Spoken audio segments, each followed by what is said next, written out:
আজিৰ পৰা আৰম্ভ হৈছে হাইস্কুল শিক্ষান্ত পৰীক্ষা। ৰাজ্যৰ আন আন প্ৰান্তৰ লগতে বৰপেটা ৰোডৰ পৰীক্ষা কেন্দ্ৰসমূহত পৰীক্ষাৰ্থী আৰু অভিভাৱকসকলৰ ভিৰ পৰিলক্ষিত হৈছে।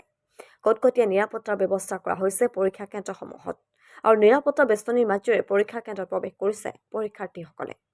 সমান্তৰালকৈ বৰপেটা ৰোডৰ ছেণ্ট জেছিছ হাইস্কুল পৰীক্ষা কেন্দ্ৰত পৰীক্ষাৰ্থী আৰু অভিভাৱকসকলৰ ভিৰ। উক্ত কেন্দ্ৰটোত মুঠ 521গৰাকী পৰীক্ষাৰ্থীয়ে অংশগ্ৰহণ কৰিছে হাইস্কুল শিক্ষান্ত পৰীক্ষাত।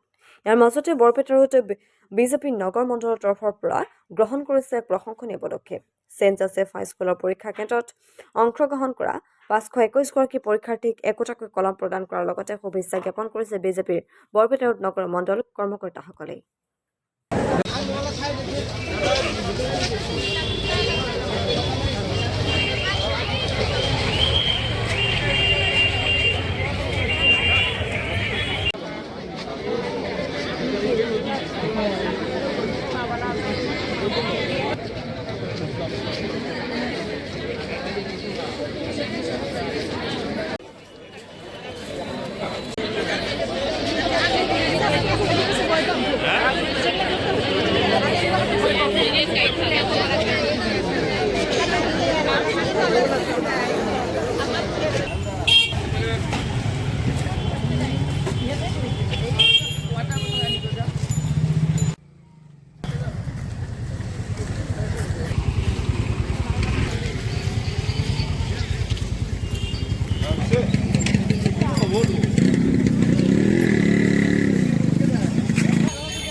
মেট্ৰিকৰ এক্সাম ষ্টাৰ্ট হৈছে, আৰম্ভ হৈছে সেৱা বোৰ্ডৰ।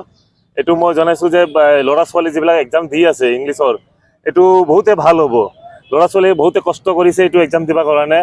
আৰু যিমান স্কুলৰ পৰা বাচ্চা লগাই আমাৰ ছেণ্ট জোচেফ স্কুলত বৰ্ড পৰিছে চেণ্টাৰ, তাতে এক্সাম দিব আহিছে। এতিয়াও সবৰ মাতা পিতা চবেই ইয়াতে আছে আৰু তাহো পূৰা বেষ্ট উইচেছ প্ৰাৰ্থনা কৰি আছে ভগৱানৰ পৰা, যিটো বাচ্চাবিলাক আমাক ভালকৈ এক্সাম দিব।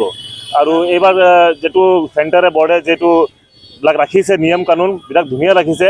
এনেকুৱা নিয়ম কানুন ৰাখিলে বাচ্চাবিলাকে ধুনীয়াকৈ এক্সাম দিব, এইটো মই ভগৱানৰ পৰা প্ৰাৰ্থনা কৰিলোঁ। আমাৰ বাচ্চাৰ মোৰ ছোৱালী আছে ধৃতি হলালকা, ইও এক্সাম দি আছে, এই মেৰিন স্কুলৰ ষ্টুডেণ্ট আছে। আজিৰ পৰা 2025 বৰ্ষৰ হাইস্কুল শিক্ষান্ত পৰীক্ষা আৰম্ভ হৈছে আৰু আমাৰ এই বৰপেটা চহৰত আমাৰ ভাৰতীয় জনতা পাৰ্টি কাৰ্যালয়ৰ নিচেই ওচৰতে থকা ছেণ্ট জোচেফ হাইস্কুল পৰীক্ষা কেন্দ্ৰত প্ৰায় 521গৰাকী ছাত্ৰ ছাত্ৰী ইয়াত পৰীক্ষাত অৱতীৰ্ণ হৈছে। আৰু সেই অনুসাৰে আমি ভাৰতীয় জনতা পাৰ্টি বৰপেটা ৰোড নগৰ মণ্ডলৰ তৰফৰ পৰা সেইসকল ছাত্ৰ ছাত্ৰীক একোটাকৈ কলম উপহাৰ হিচাপে আগবঢ়াই তেওঁলোকক আমি আন্তৰিক শুভেচ্ছা জ্ঞাপন কৰিছোঁ। আশা কৰিছোঁ তেওঁলোকে আশা কৰা ধৰণে তেওঁলোকে ভাল ফলাফল লাভ কৰে, তেওঁলোকৰ ভৱিষ্যত উজ্জ্বল হয়। আৰু লগতে ছাত্ৰ ছাত্ৰীসকলৰ লগত যিসকল অভিভাৱক আহিছে, সেই অভিভাৱকসকলক আমাৰ ভাৰতীয় জনতা পাৰ্টি কাৰ্যালয় চৌহদত জিৰণি লোৱাৰ বাবে ব্যৱস্থা আমি কৰি দিছোঁ। লগতে পাৰ্কিঙৰো আমি কাৰ্যালয়ৰ তৰফৰ পৰা আমি ব্যৱস্থা কৰি দিছোঁ।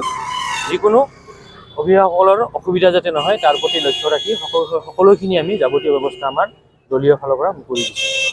আজি হাইস্কুল শিক্ষান্ত পৰীক্ষাৰ সমূহ ছাত্ৰ ছাত্ৰীকে মই এজন বৰপেটা ৰোডৰ সাধাৰণ নাগৰিক হিচাপে সমূহ ষ্টুডেণ্টক ছাত্ৰ ছাত্ৰীক শুভেচ্ছা দিছোঁ আৰু আন্তৰিক অভিনন্দন জনাইছোঁ।